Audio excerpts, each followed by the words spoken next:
Créanme que predicar sobre Primera de Corintios quizás una de las pesos más grandes que yo he tenido a la hora de preparar mensaje. Hay pasajes complicados, difíciles, que hay que buscar en ellos, que hay que entenderlos para poder comunicarlos. Pero creo que en cuanto a mí y en cuanto a Corintios, digo, esta es una epístola práctica. Le está diciendo el apóstol Pablo a los corintios lo que tenían que hacer como congregación, y presenta asuntos a los que nuestro medio, nuestro tiempo, nuestra época no están acostumbrados.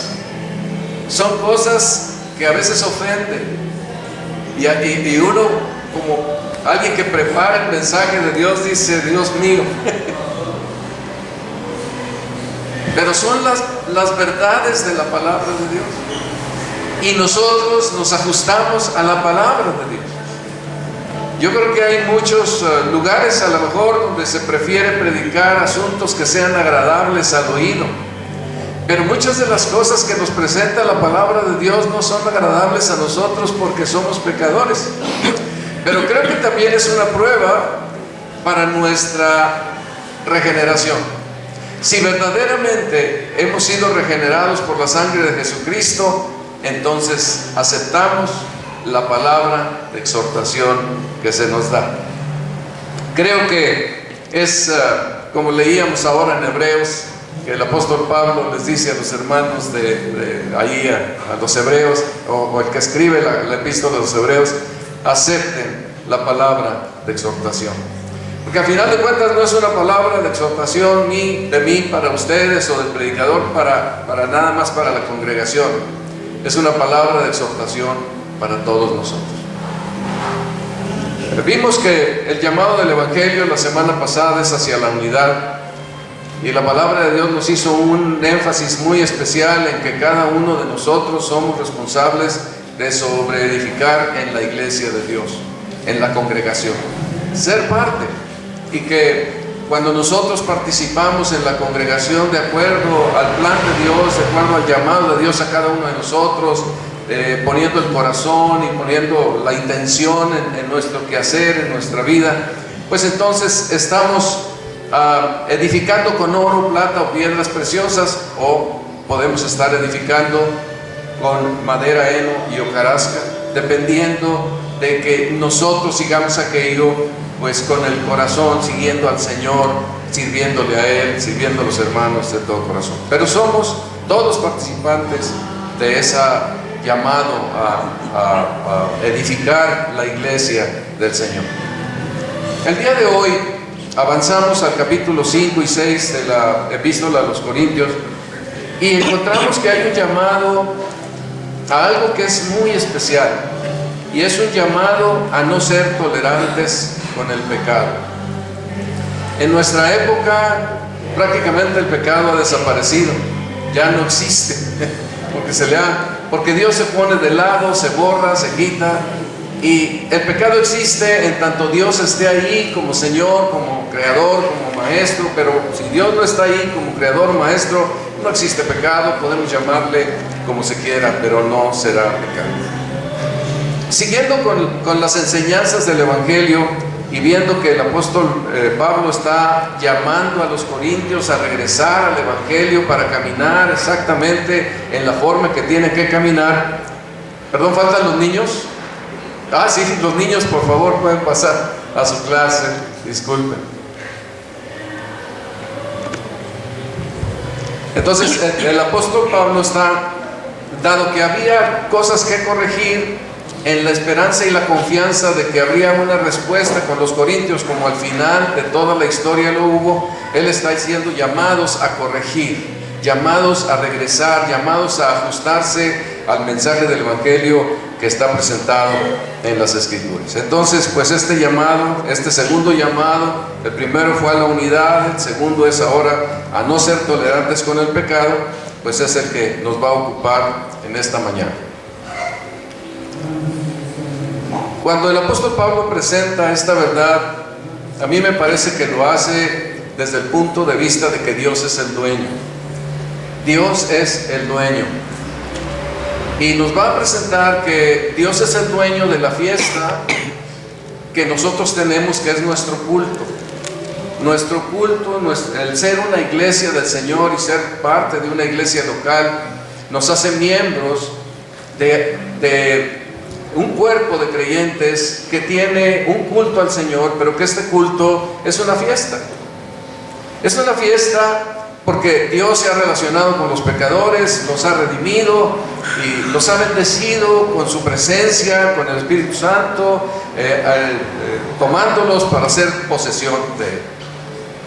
Entonces, desde el punto de vista de este mensaje, de este tema que el apóstol Pablo toma aquí, es Dios nos llama a ser conscientes de que Él no seamos tolerantes con el pecado, porque esta es la fiesta de Dios. Es la fiesta que Él organizó, es la fiesta a la que Él nos llamó, o es su fiesta. Ese sería el primer punto. El segundo punto, ya cuando pasamos al capítulo 6, nos va a decir que nosotros somos el pueblo de Dios, somos su nación, somos un grupo de personas que le pertenecemos a Él. Aunque vivimos en este mundo, le pertenecemos a Él y caminamos regidos y juzgados por Él en una manera muy especial.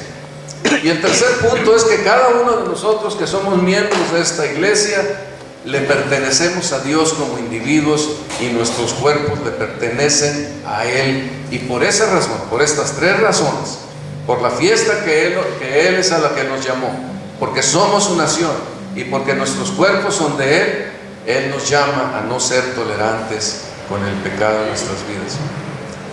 La principal razón: el pecado es destructivo.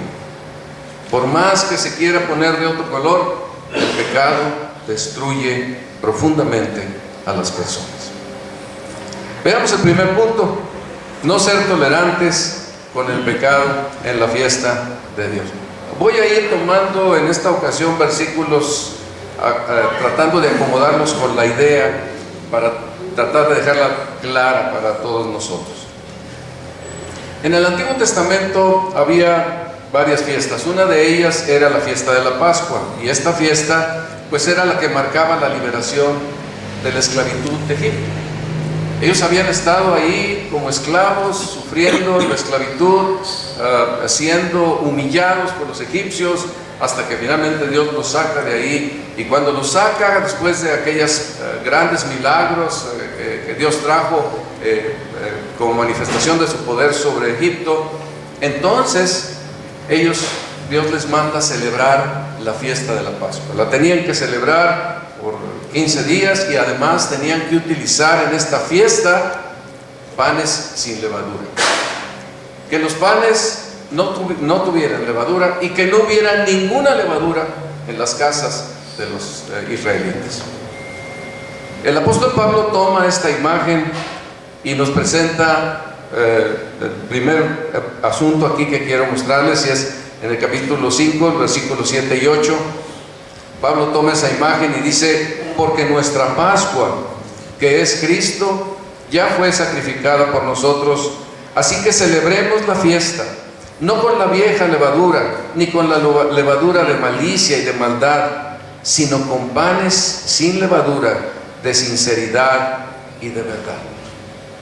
Aquí los panes somos la comunión de los creyentes, y esa comunión es una fiesta que habla de la liberación del pecado, y esa fiesta de la liberación del pecado no debe de tener pecado de práctica en medio de la comunidad de los creyentes. Hay un énfasis en las escrituras respecto de que estas fiestas sean fiestas muy especiales, porque se les llamaba, por ejemplo, Judas los llama ágapes. Eran fiestas, vuestros ágapes, y eran ágapes porque eran ágapes con respecto del amor, ágape. Eran fiestas de amor en donde los hermanos se amaban, querían verse, tenían relación unos con otros, una buena relación. Era un encontrarse en la familia del Padre Celestial con gran regocijo y celebrar la bondad de Dios por haberlos rescatado del pecado y por su gran misericordia de haberlos puesto en una nueva forma de vivir. Oraban al Padre, cantaban a su bondad, escuchaban su palabra, comían juntos, celebraban la cena del Señor, ofrendaban y tenían una comunión muy hermosa en donde se gozaban en aquella comunión. Esto es el concepto de Dios. Son ágapes, es una fiesta. El culto es una fiesta en donde tenemos comunión unos con otros y con Dios, y nos gozamos en Él y su bondad y en su misericordia. A los corintios, por eso les insiste aquí en este versículo 8 del capítulo 5, celebremos la fiesta no con la vieja levadura, ni con la levadura de malicia, ni de maldad, sino con panes sin levadura, de sinceridad y de verdad. La condición de celebrar aquella fiesta es que la fiesta tuviera no una levadura de malicia y de maldad, una vieja levadura, una mala forma de ser, sino que debería ser una fiesta que se celebrara con sinceridad y con verdad. Bueno, esto hace que uno pueda tener una fiesta pues muy agradable. La comparación que hace el apóstol Pablo es que las fiestas de los no creyentes eran con malicia y maldad. Y de veras, uno va a una fiesta y pues se ve la malicia y la maldad. Pero la fiesta de los creyentes, el tiempo de comunión que nosotros tenemos, es una fiesta de sinceridad y de verdad para adorar a Dios. No hay oculto, no hay nada escondido, no hay ninguna cosa que ofenda a Dios. No estamos tratando de sacar provecho o partido de la comunión que tengamos. Asistimos no para ver si logramos alguna venta, sino asistimos por el Señor, por Dios, porque nos amamos unos a otros, porque tenemos comunión unos con otros, porque tenemos esta oportunidad de celebrar la bondad de Dios y alabar. Yo creo que todos nosotros hemos estado en alguna fiesta que está muy alegre, está en su mero momento de felicidad y hay algo que sucede que la interrumpe y a veces hasta la termina. No sé si les ha tocado estar en alguna cosa así.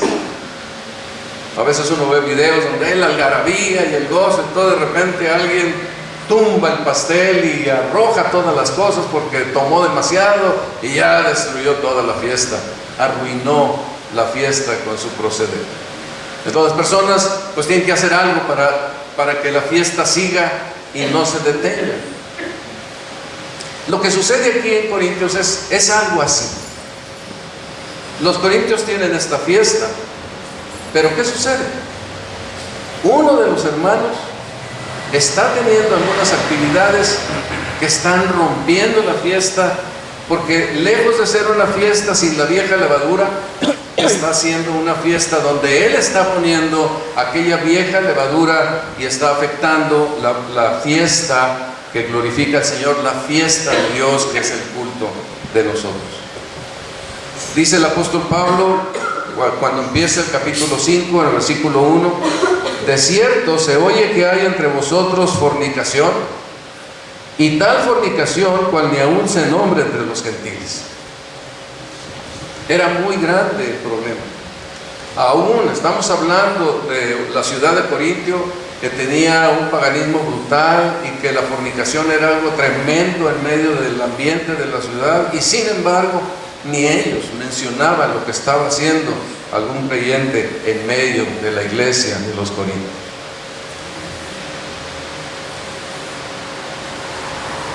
El apóstol Pablo hace todavía un énfasis mayor,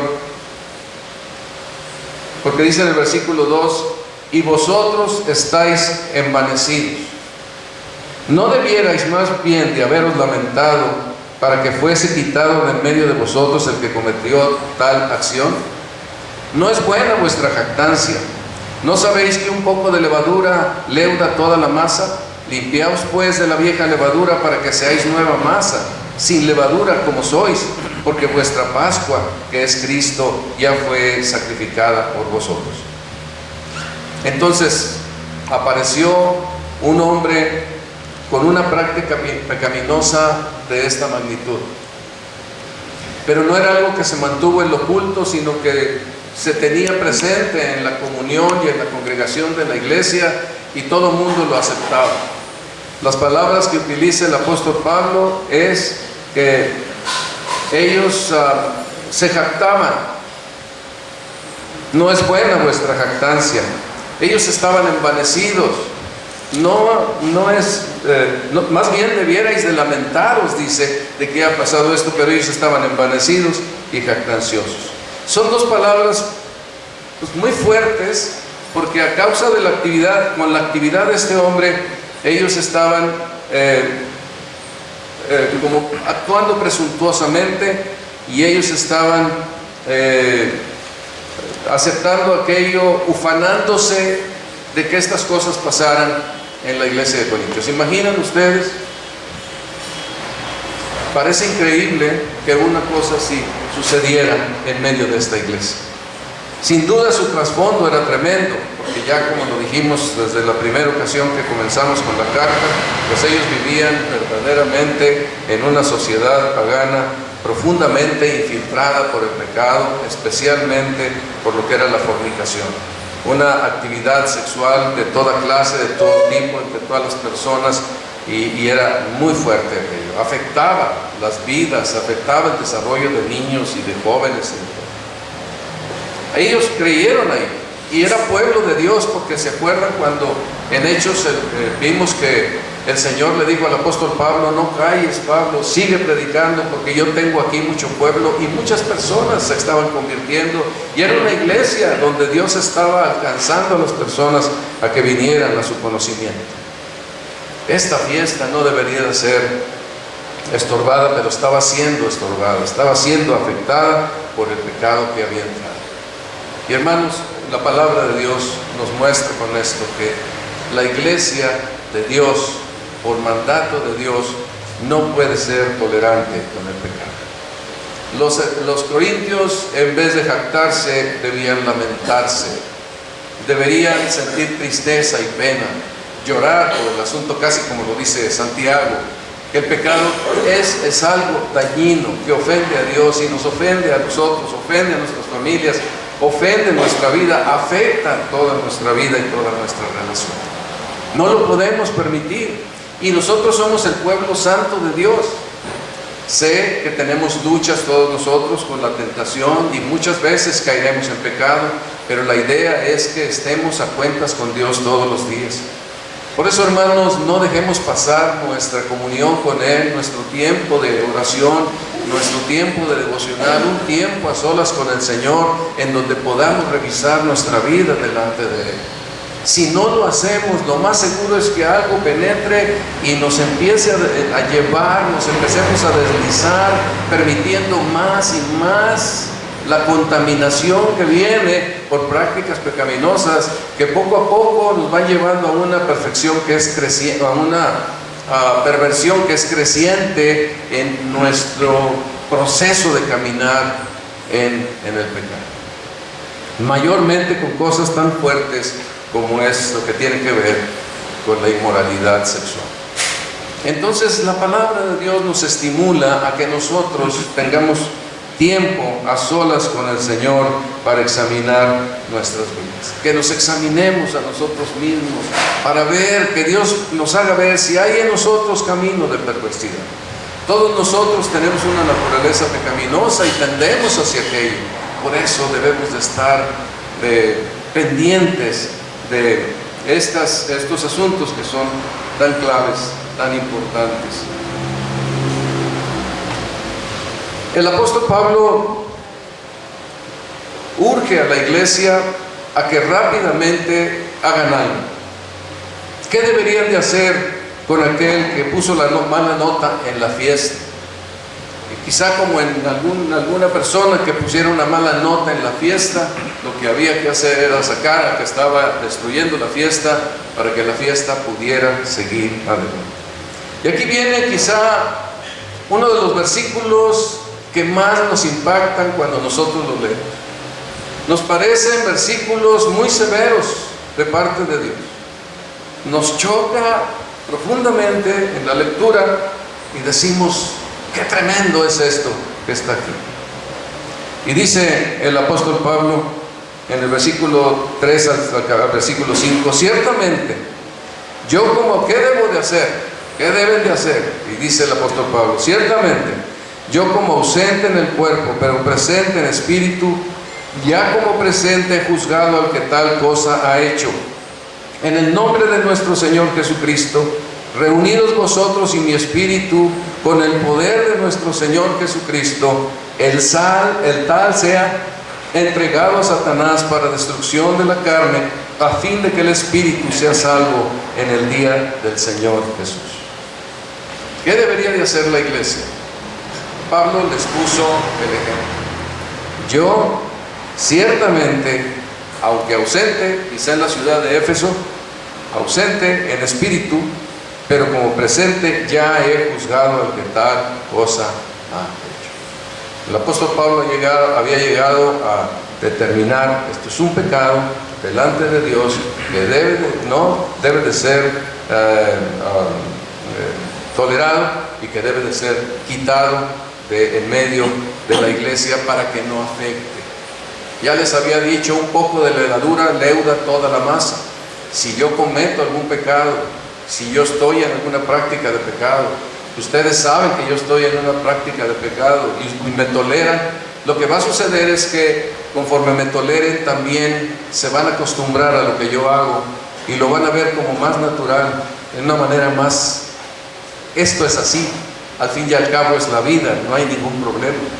Y cada vez más nos estaría afectando a todos nosotros. La iglesia, dice el apóstol Pablo, debe de ser muy clara en las cosas que están mal y deben de juzgarse. Debemos de juzgar, no vivir como policías, pero sí las cosas que evidentemente están siendo una falta delante del Señor, sea en quien sea. No es los juicios nada más para los hermanos de la congregación y no para el liderazgo. Es el juicio de Dios para que la iglesia lo ponga en acción. Entonces todos nosotros somos responsables, como vimos en los capítulos anteriores, de ser parte de la edificación. Y si algo vemos, entonces pues hacerlo notar de alguna manera, con cuidado, a lo mejor con un poco de duda al principio, pero que las cosas se aclaren y se definan en todos nosotros. El apóstol Pablo le dice a los corintios, en el nombre de nuestro Señor Jesucristo. O sea, la autoridad es de Cristo. Realmente el que va a juzgar es Cristo a través de la iglesia. Reúnanse, reunidos, vosotros, y bueno, él dice, y mi espíritu acompañándoles a ustedes. Y luego agrega, con el poder de nuestro Señor Jesucristo, con la autoridad, con el orden, con el mandato que el Señor Jesucristo da para que los hermanos tomen una decisión tan fuerte, tan seria y tan importante. Juzgar al pecador, hacerle ver su pecado y luego decirle que dado el pecado y el pecado que está haciendo y que no se ha arrepentido, entonces él debe quedar fuera de la comunión de la iglesia. En diferentes lugares de las Escrituras se nos enfatiza esa verdad, porque es importante que la iglesia del Señor sea una iglesia santa, una iglesia en donde el pecado no es permitido o tolerado, y no porque seamos nosotros unos moralistas, sino porque Dios es el que lo manda y uno juzga las cosas de Dios. Dice, entregado a Satanás. La mayor parte de los comentaristas están de acuerdo en que esto es una excomunión, sacarlo de la comunión de la iglesia, para que él quede fuera de la iglesia y de alguna manera reciba algún trato especial en esta condición. La iglesia es una protección para nosotros, porque nos ayuda, nos permite que en medio de las tentaciones, en medio de los deslices que nosotros pudiéramos tener o las tolerancias que pudiéramos tener, pues la iglesia nos permite rectificar. Cuando la iglesia camina en un buen sentido de gozo, de alegría, de santidad, de armonía unos con otros, de adoración al Señor, Cristo como el centro, esto es una limitante para nuestro tendencia pecaminosa, porque todos la tenemos. Entonces, para que esto no se dé, la iglesia nos ayuda.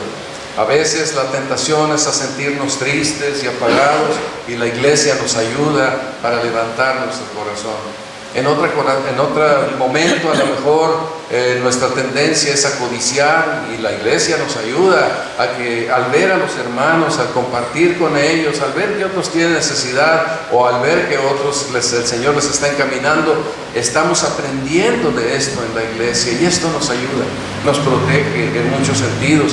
A nuestros niños les enseña el temor de Dios, y esto es el principio de la sabiduría. Que vivamos con temor de Dios, que le demos gracias por las cosas que logran, que le den gracias porque alcanzaron las calificaciones, o porque lograron las metas, o que le den gracias porque algo no se alcanzó. Ellos van a aprender a vivir en el temor de Dios, y esto será de mucha utilidad. Formar hogares en el temor de Dios es lo mejor que nos puede pasar a todos nosotros. La próxima semana vamos a ver el capítulo 7 de Corintios. Les pido, leanlo. Está tremendo ese capítulo. Es otro capítulo por el que quisiéramos no pasar, pero vamos a tener que pasar por ahí.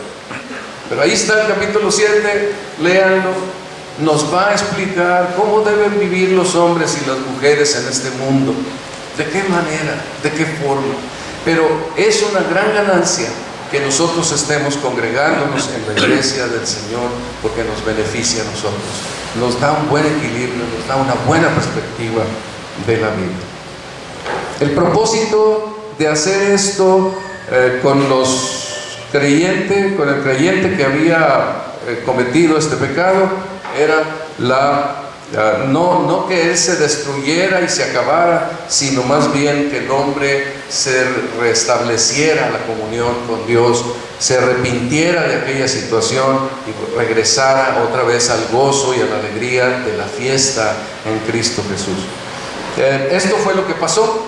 La historia, en la segunda epístola a los Corintios, nos explica que estos fueron los efectos. Los corintios fueron impactados por esta carta que el apóstol mandó y se arrepintieron, y también aquel hombre que fue puesto en esta disciplina se arrepintió y salió adelante, regresó a la comunión con el Señor. Entonces, pues es una acción fuerte, es la acción que Dios manda. No es una acción que se repite todos los días, a cada momento. Recuerdo que tuvimos una situación en la ciudad de Jalapa, en donde hubo que reunir a la iglesia, no en un momento dominical, sino en una reunión específica, donde fueron los creyentes y unos jóvenes que habían cometido algo que estaba fuera del lugar, pues pidieron perdón a los hermanos por aquello que habían hecho. Y la respuesta de algunos de los que estaban presentes era: ¿pero qué hicieron de malo? Eso lo hacen todos, eso lo hacen en todas partes. ¿Cuál es el problema? ¿Por qué tanta situación en esto? Y el mismo joven les explicó: porque yo soy de Cristo y yo debo vivir en una forma distinta cuando soy de Cristo Jesús. Entonces es una fiesta, y es la fiesta del Señor, y cuando el pecado penetra, afecta la fiesta y deja de ser el gozo y la bendición que Dios espera. Y cuando vemos esto, cuando yo leo esto, yo temo. Yo no quiero hacer algo que ofenda al Señor, que ofenda a la iglesia, que interrumpa la fiesta. Por lo tanto, yo debo vigilar mi propio vida. Y creo que esto nos llama a todos al Señor.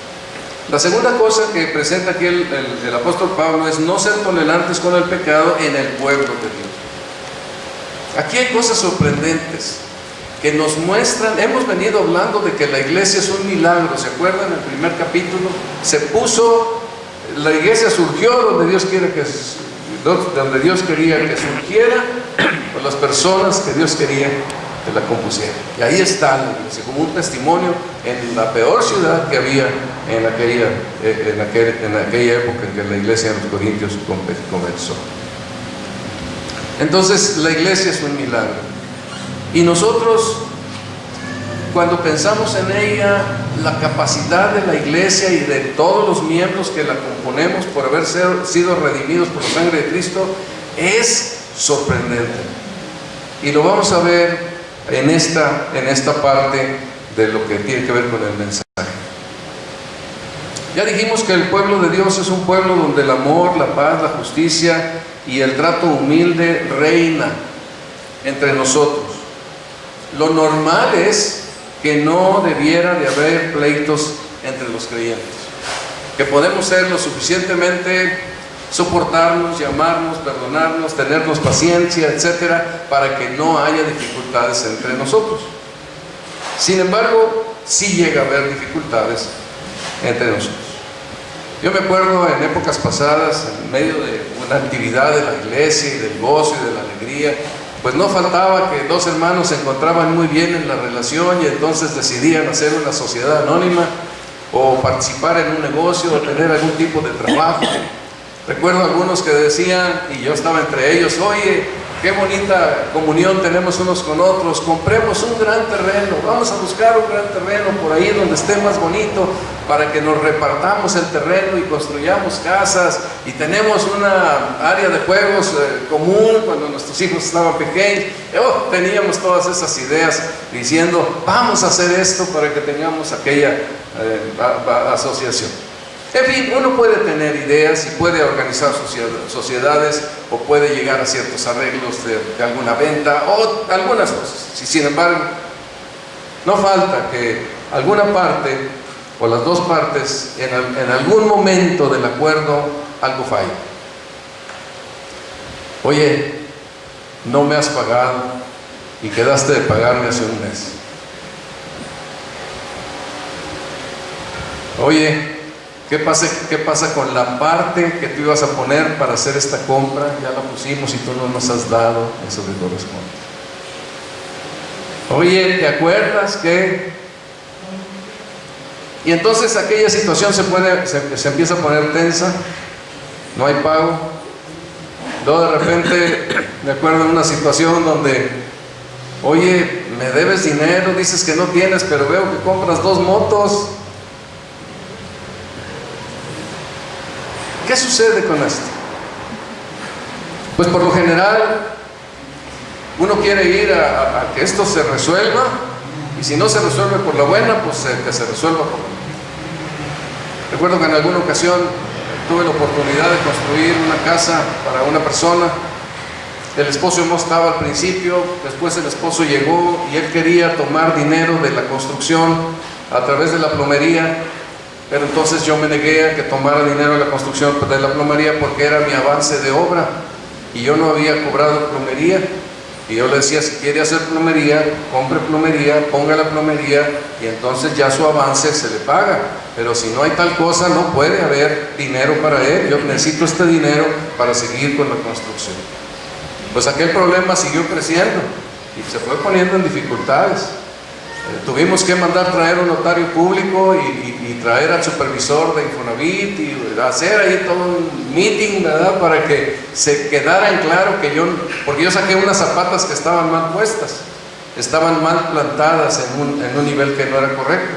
Entonces fui y con una grúa, sin tocarme el corazón, las saqué porque eran zapatas que no debían estar ahí donde estaban, para excavar más y volver a meter zapatas nuevas. Entonces estábamos en medio de toda aquella crisis y yo pedí consejo, y el consejo que se me dio es: no, si hay que meter pleito legal, mete el pleito. Yo estaba a punto de hacerlo, pero no fue necesario. La persona aceptó todo aquello y me estuvo pagando una especie de indemnización por haberme quitado la obra, haber quebrado el convenio. Se hizo así. No fui quizá muy misericordioso, pero lo que dice la palabra de Dios aquí, pues es distinto a lo que yo estuve haciendo en aquel momento. ¿Osa alguno de vosotros, cuando tiene algo contra otro, ir a juicio delante de los injustos y no delante de los santos? Cuando nos peleamos entre los creyentes, cuando alguien se pelea entre un creyente con otro, prefiere ir allá al juzgado o delante de los creyentes. El mandamiento bíblico es delante de los santos. vamos delante de Dios. La instrucción de la palabra es que los santos tienen, la iglesia, por causa de Cristo y de la gracia de Dios, tiene una gran capacidad de juzgar, pero porque es Dios el que está con nosotros.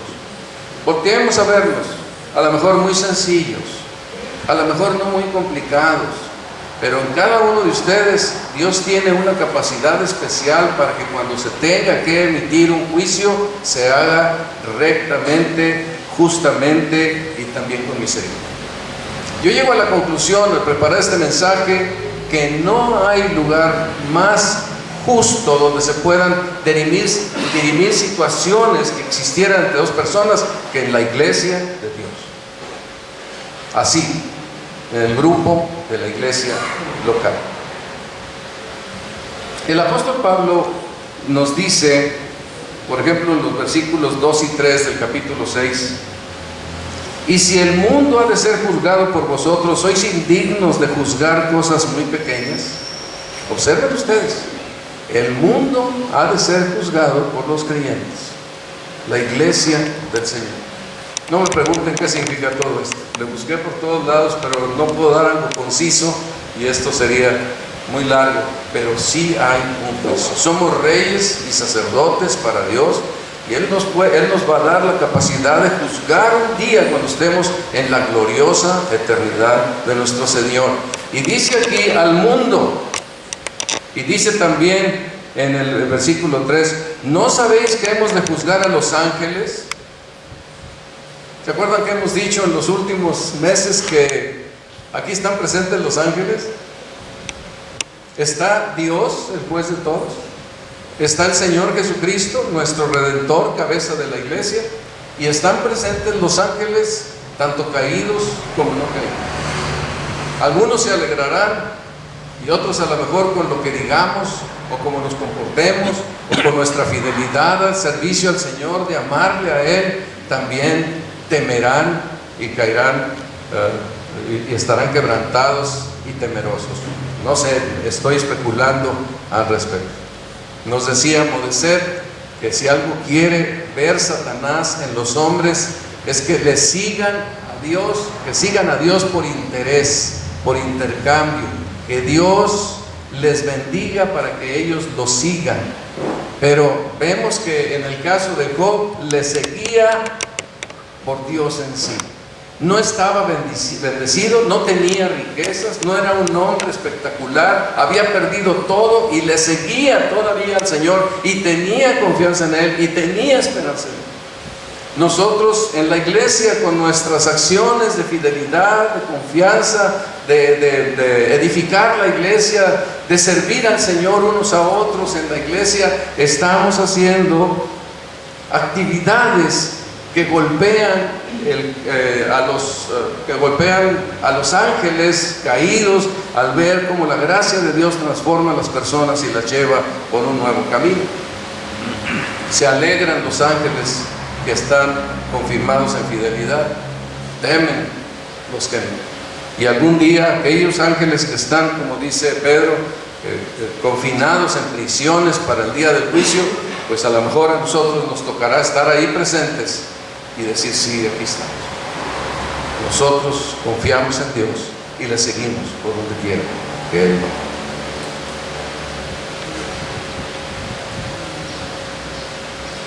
Les da unas instrucciones específicas. Dice aquí el apóstol Pablo en los versículos 4 al 6: si pues tenéis juicios sobre las cosas de esta vida, ponéis para juzgar a los que son de menor estima en la iglesia. Parece ser que aquí se refiere juzgar jueces de afuera, personas que serán estimados allá en los juzgados, pero no en la iglesia. Más bien debe de ser por los que son o que tienen en la iglesia sabiduría para juzgar las cosas. Para avergonzaros os digo, pues que no hay entre vosotros sabio ni aun uno que pueda juzgar entre sus hermanos, pero sino que el hermano con el hermano pleitea en juicio, y esto ante los incrédulos. La instrucción es: tengan una reunión y juzguen la situación, diriman el asunto, resuélvanlo y pongan a juzgar a algunas personas sabias que estén en medio de ustedes y tomen decisiones. Recuerdo que en alguna ocasión me tocó estar en una diferencia que había en unos hombres que estaban teniendo, pues habían hecho algún acopio de recursos para construir algunas cosas y era construcción grande y se complicaron las situaciones y había diferencias. Entonces recuerdo que el hermano que estaba al frente de esto llevó contadores, llevó a personas con experiencia en administración, llevó diferentes creyentes en diferentes líneas para escuchar las dos versiones y fueron pláticas por varios días escuchando las diferentes versiones. Los dos hombres se pusieron a las órdenes ahí de la iglesia, estuvieron dispuestos a escuchar, oír, ver las diferencias y finalmente se llegó a cierta conclusión. No recuerdo, yo no estuve hasta el final, pero las cosas se encaminaron de esta forma. Puede ser que se haga y se concluya en algo que sea correcto, justo, recto, cuando se termine el juicio. Entonces la recomendación de Pablo es que si no hay quien juzgue, fíjese lo que dice ahí en la porción de las Escrituras.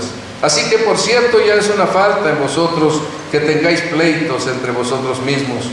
¿Por qué no sufrís más bien el agravio? ¿Por qué no sufrís más bien el ser defraudados? Recuerdo un hombre que había puesto, un creyente que había puesto con otro una vulcanizadora. Se complicaron las cosas, pues estábamos muy jóvenes en aquel tiempo, se complicaron las cosas, empezaron los conflictos y un día uno delante de mí le dijo al otro: mira, eres mi hermano y eso es más importante para mí que el dinero, quédate con todo. Recuerdo que allá en la ciudad allá en el sur, teníamos una relación con dos personas que comenzaron un negocio de menudeo en zapatos y otras cosas, y de repente la situación se puso difícil y uno de ellos dice: me salgo, y cuando yo me salgo, pues tú te quedas con todo este montón de zapatos que compramos. El otro le decía: pero yo no los compré, yo no sabía nada de esto, llévatelos tú, para ti es más fácil venderlos. Dice: no, te quedas con ellos y tú te vas a ver cómo lo haces para venderlos. Yo ya me salgo, yo no quiero seguir en esta sociedad. Yo platiqué con los dos, y a los dos les decía: absorbe algo, repartan, absorban cada quien la diferencia que pudiera haber en esto. Me decían que no. Entonces finalmente llegué al punto de decirles: bueno, ¿por qué no sufres el agravio y te quedas con el asunto? Tú puedes vender, no lo voy a hacer, ni me lo pidas, tienes que hacerlo. Voy con el otro hermano y le digo: oye, ¿por qué no sufres el asunto y lo recibes? Y fue realmente ahí, observamos el corazón de los dos, ¿verdad? Cómo estaban respondiendo. Y la otra persona me dice: bueno, está bien, yo no los compré, pero me quedo con ellos y pues ayúdame, ora por mí para que yo pueda ver cómo el sábado de esto, ¿verdad? Y así quedó. Las cosas pues quedaron en paz. Unos días después platico con el hombre que se quedó con todo aquel lote de zapatos y le digo: pues como a veces les pregunto a ustedes, ¿cómo les va? ¿Cómo van las cosas? ¿Van bien? Sí, no pido cuentas, ¿verdad? Pero nomás, ¿cómo van? Digo, porque oramos y el Señor bendice a mis hermanos, ayúdales, aquel tiene una necesidad, etc. Y entonces, pues le pregunto: ¿cómo te va? Dice: pues es increíble, pero no vas a creer. Dice: llegó una persona aquí y vio el montón de zapatos que yo tenía y me dijo: oye, ¿qué vas a hacer con ese lote? Pues no hay dónde acomodarlo, dámelo, yo te lo acomodo rápidamente. Y lo acomodaron rápido. Bueno, a lo mejor no siempre pasan cosas así, pero así pasó en aquella ocasión. Siempre habrá, miren, siempre estamos siendo puestos a prueba en nuestra salvación y en nuestra fidelidad a Dios. Aquí hay una porción en esta parte de la Escritura que dice: ¿no sabéis que los injustos no heredarán el reino de Dios? No erréis. Ni los fornicarios, ni los idólatras, ni los adúlteros, ni los afeminados, ni los que se echan con varones, ni los ladrones, ni los avaros, ni los borrachos, ni los maldicientes, ni los estafadores heredarán el reino de Dios. Y esto erais alguno, Mas ya habéis sido lavados, ya habéis sido santificados, ya habéis sido justificados en el nombre del Señor Jesús y por el Espíritu de nuestro Dios. Siempre en medio de las crisis se va a ver qué es lo que Dios ha hecho en nuestro corazón. Si ya fuimos lavados, santificados, justificados, o si todavía hay una duda en cuanto a la transformación de nuestra vida. La salvación no es una cosa menor. La salvación no depende de que yo algún día hice una decisión para recibir a Cristo como mi Salvador personal. La salvación es algo que se demuestra, queridos hermanos, lo tenemos que demostrar cada día. Y cada día Dios pondrá pruebas, habrá situaciones diferentes, que es bueno para nosotros porque nos satisface. Quedamos probados, pasamos y nos sentimos bien. Es bueno, confiamos en el Señor, descansamos, respondí aunque me dolió, fue difícil, aunque fuera como fuera, pero somos de los de Dios. Muchas veces ser de Dios no será cosa sencilla, habrá dificultades en el camino, pero eso pone a prueba que nosotros somos de los que ya no fuimos como aquellos, sino ahora ya hemos sido lavados, santificados, justificados en el nombre del Señor, santificados por el Señor. Último punto aquí. Los creyentes, el Evangelio nos llama a no ser tolerantes con el pecado, porque los creyentes son propiedad de Dios en todo su ser, espíritu, alma y cuerpo. Aquí ahora el apóstol Pablo se va a concentrar en un hecho que practicaban los corintios con mucha facilidad por el ambiente en que ellos vivían. Ellos tenían un problema muy serio con la fornicación. Y aquí entraba prostitución, amor libre, homosexualidad, incesto, pedofilia y muchas cosas. Todo aquello que hace esta depravación es fornicación. Y entonces, aquellos hermanos, probablemente algunos tenían, se sentían con cierta libertad de hacer aquellas cosas, mayormente cuando todo estaba muy a la mano, se sentían con libertad de hacerlo. Y como que manejaban unas frases ahí muy especiales. Ahí en el 6:12, por ejemplo, el apóstol Pablo comienza esta sección diciendo: todas las cosas me son lícitas. Y probablemente ellos repitieran más esa verdad, ese aspecto de esa frase: todas las cosas me son lícitas. Y tanto la usaban que hasta la vuelve a repetir otra vez en el capítulo 10. El apóstol Pablo vuelve a hacer mención de esto: todas las cosas me son lícitas. Pero el apóstol Pablo remarca toda la idea completa: todas las cosas me son lícitas, mas no todas convienen. Todas las cosas me son lícitas, mas yo no me dejaré dominar de ninguna. Nosotros tenemos una libertad cristiana que no somos policías, ni vamos a traer un policía encima, ni Dios es un policía. Dios nos ha dado las capacidades espirituales para andar en libertad cristiana y tener mucha libertad. En la antigüedad la gente llegaba a los ágapes y se veía y se ponían a ver y a espiar la libertad que tenían, como dice el apóstol Pablo, en su comunión, en su reunión de iglesia. Hay mucha dificultad a veces para aceptar que un creyente pueda ser libre en su manera de vivir en este mundo. Y sí, somos libres para oír, libres para escuchar, libres para ver, libres para actuar, para muchas cosas. Pero como dice el apóstol Pablo, mas todas las cosas me son lícitas, mas no todas convienen.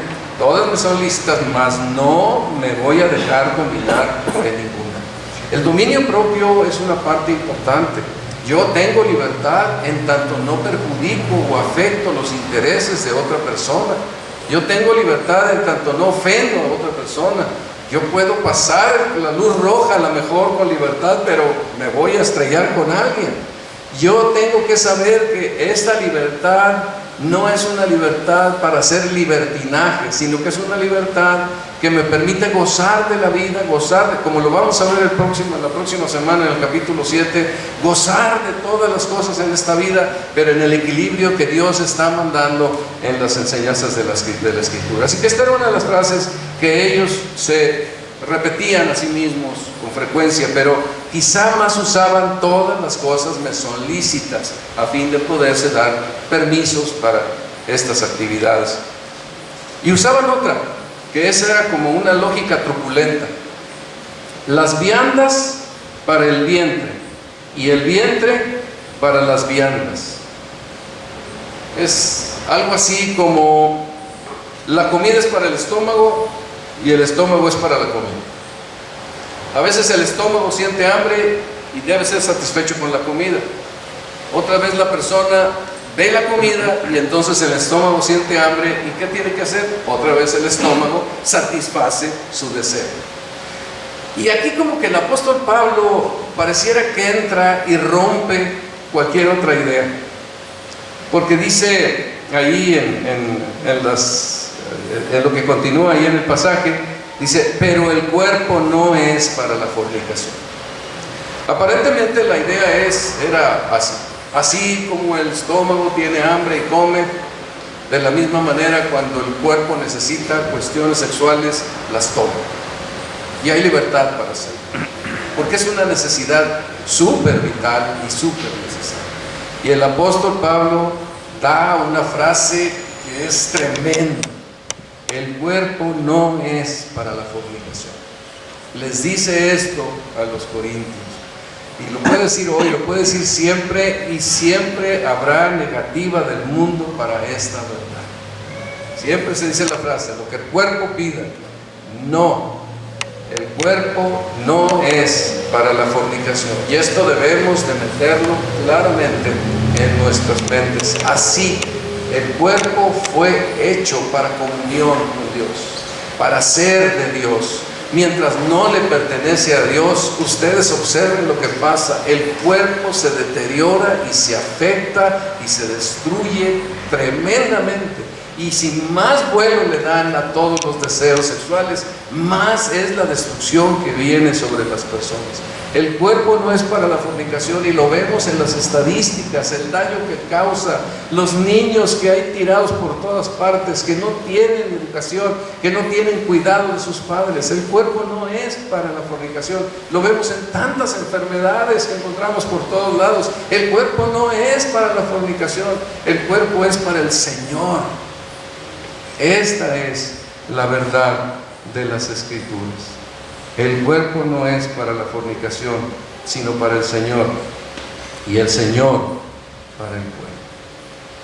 No debemos de pecar en estas cosas sexuales o pecados contra otros, pero especialmente aquí es la fornicación. No debemos pecar en estos pecados de fornicación porque no nos pertenecen a nosotros. Y el énfasis que da a las Escrituras, que son razones poderosas, es, por ejemplo, en el versículo 14 habla de la resurrección. Estos cuerpos van a resucitar y le pertenecen al Señor. Y Dios, que levantó al Señor, también a nosotros nos levantará con su poder. Vamos a resucitar. No termina la vida con esto. Es más, en la eternidad el sexo se termina. Ya no hay esta relación sexual. Hay hombres y mujeres, pero ya no hay una relación sexual. Ya se acabó. El matrimonio se acaba con la muerte. No existe más allá. Entonces ahí terminó. Entramos a una nueva dimensión de vida. ¿Qué relación podemos tener unos con otros allá en la eternidad? Mi esposa y yo, ¿qué relación vamos a tener allá? Somos hermanos en el Señor, hijos de Dios, y será mucho más sublime que lo que pudiéramos tener aquí en este mundo. Hemos vivido un tiempo precioso de matrimonio, pero será más sublime lo que nosotros encontremos allá en la eternidad. El cuerpo aquí se termina y tiene que pasar a la eternidad, y vamos a resucitar para ser de Cristo, para estar en su presencia, para gozarnos con Él. Entonces el cuerpo no es para la fornicación, sino para el Señor, porque hay una resurrección, y si nosotros somos de Cristo, vamos a estar ahí. No es para la fornicación, sino para el Señor, porque le pertenecemos a Cristo. Dice el apóstol Pablo en el versículo 15: ¿no sabéis que vuestros cuerpos son miembros de Cristo? Quitaré los miembros de Cristo y los haré miembros de una ramera. De ningún modo, le pertenecemos a Cristo. Mi cuerpo que le pertenece a Cristo no va a hacer ese viaje, no va a participar en esas cosas, porque le pertenece al Señor. Para un creyente nacido de nuevo debe ser una buena razón. Debe de ser una buena razón. Me acuerdo que algún tiempo me pasó la imagen cuando algunos creyentes amigos míos se convertían al Señor, participaban en estudios bíblicos y me alcanzaron a llevar un día y estaba yo allí y decía: pero ¿qué estoy haciendo aquí? Yo no soy de aquí, ¿verdad? Ya quería que se acabara, que sáquenme de aquí. Lo primero que pasó cuando yo vine a conocer el Evangelio fue que empecé a tener un agrado por cosas nuevas. Así sucede. El hecho de que yo participe en la resurrección y soy una persona que he nacido de nuevo, más y más tendrá un valor específico en mi vida. El hecho de que yo soy, que mi cuerpo y mi alma y mi espíritu le pertenecen al Señor y son miembros del cuerpo de Cristo, tendrán un valor más y más fuerte cada vez conforme yo vaya creciendo en mi vida cristiana. Y la otra cosa es la identificación. ¿No sabéis que el que se une con una ramera es un cuerpo con ella? Porque dice: los dos serán una carne, pero el que se une al Señor, un espíritu es con él. Está identificado con Cristo, es de Cristo, pertenece a Cristo, vive para Cristo, está relacionado con él, y esto tiene un valor y un peso específico en nuestra vida. Hermanos, pues es clave que el llamado del Evangelio no es para no ser tolerantes con el pecado, que nosotros tengamos esta fiesta con Dios sin permitir que esto pase, el pecado anide en medio de nosotros, que nosotros tengamos que ser como pueblo de Dios, que no haya dificultades entre nosotros, pero si las hay, vivirlas en medio de nosotros. Es la instrucción que el apóstol Pablo da a Corintio y nos las da a nosotros también. Y tener mucho cuidado, especialmente varones, cuidado con la fornicación. Puede ser de pensamiento, puede ser de acción. No la permiten, no la dejen, no le den alguna oportunidad, porque todas las cosas comienzan primeramente afectándose un poco, contaminándose un poco, pero eso si no lo resolvemos, nos va llevando más y más a un deterioro y a una mayor permisividad y perversión en nuestra mente y acción. Ninguno de nosotros está libre de caminar por caminos que uno no se imagina, si permite. Tengamos tiempo con nuestro Dios y acerquémonos con Él. Bueno, 3 pensamientos aquí. El no ser tolerantes con el pecado es bueno para la comunión de la iglesia, porque podemos tener una prevención, porque las tentaciones son muy fuertes y en ocasiones serán muy fuertes y muy serias. Entonces la iglesia contribuye a que tengamos una fortaleza para enfrentarlas cuando éstas vengan. Nunca debemos olvidar que un poco de levadura leuda toda la masa. Empieza con poquito y se puede ir con mucho más, y Dios no quiere que permitamos un poco de levadura en nuestras vidas. Entonces es bueno para la iglesia no ser tolerante con el pecado, y la iglesia somos nosotros. La iglesia no es el líder, es para todos nosotros. Es bueno que no seamos tolerantes con el pecado. También una de las cosas importantes es que si somos tolerantes con el pecado, esa contaminación va a traer un profundo dolor a nuestras vidas y vergüenza al alma y a los creyentes. ¿Cuántas veces hemos visto hermanos afectados en su ministerio, en su trabajo, en su vida, en sus relaciones matrimoniales, por haberse permitido algo que comenzó a lo mejor con una pequeña contaminación por ahí, pero que fue creciendo y los perjudicó? Así que la iglesia no sea tolerante con el pecado, nos ayuda a todos nosotros para mantenernos fieles. Yo tengo tentaciones, Pero soy consciente, hermanos, de que tengo una responsabilidad delante de ustedes. Como iglesia me ayudan para que yo mismo luche y esté en la buena batalla de la fe, no permitiendo que las cosas tomen y aniden en mi corazón y me perjudiquen. Soy responsable delante de ustedes y somos responsables unos para con otros. Y bueno, pues tengamos esto siempre como algo presentes, muy presente. El anhelo de Dios es nuestra comunión como iglesia y que esta sea una fiesta, pero que no sea con la vieja levadura de malicia y de maldad.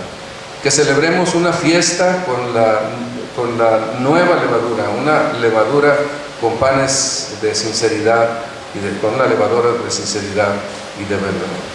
Que nuestro culto sea una fiesta y siempre estemos pendientes y no nos asombremos el que nosotros no seamos tolerantes con el pecado, que empezando con nuestra vida reconozcamos lo que está mal y lo reconozco y lo resuelvo, que no seamos tolerantes con el pecado. Y esperamos que con la gracia de Dios pues no nos pase lo que a los corintios, ¿verdad? Pero si pasa, pues hay que hacerlo. Y si yo soy el que falló, tomen fuerza y actúen contra mí como deban hacer. Y así, en cada caso, como debe de ser. Entonces, digo, son palabras de Dios, son palabras que nos muestran el plan y el proyecto de Dios para su iglesia. Que el Señor nos bendiga.